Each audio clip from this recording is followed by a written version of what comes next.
આજ તો હવાર ઉઠીને બહાર આવ્યો તો માર ભાઈ કે 25 વર્ષથી ઘરમાં બેઠા બેઠા કહો છો ઢોરા બાર કાઢો હડે ને તમારે બાર કાઢી જાય. ઢોરે એટલે ન હડે કે મારી જેમ વળી પાછા આવે. ટોકામાં આવી તો પોણે આપણે કરી દીધી નાવાની તૈયારી, પણ કોઈક વેસવા વાળા ટોકો પાડે તો હું ફટાફટ ત્યાં પહોંચી ગયો. ઓ ધેટ ઇઝ બુદ્ધિબાલ. કોનું ફેવરેટ છે કોમેન્ટમાં ટેકી દેજો. બુદ્ધિબાલ લેવા મારા ભાઈએ પૈસા આલ દીધા ને જો ના આલ્યા ને તો ભોય આળટીને લેવડાવત ખરા.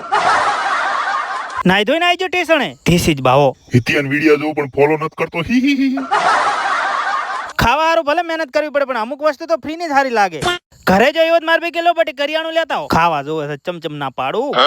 મળી જઈ ઈકો ને પહોંચી જો ભીલડી. સેમન ભૂલી જાતો લિસ્ટ બનાવી દો, લિસ્ટ જ ઘેર ભૂલી ગયો. મને લેવા બોલાવી દીધા બે વાઘને. ગરજ હોય તો ઓટાને વખાણ કરવા પડી. સેમન લઈને રવાના થયા ને આઈ જા પકોડી ખાવા. પકોડી ખાઈ ખોખા લઈ લેજો. એમાં ના કેવું પડે આમ આમ.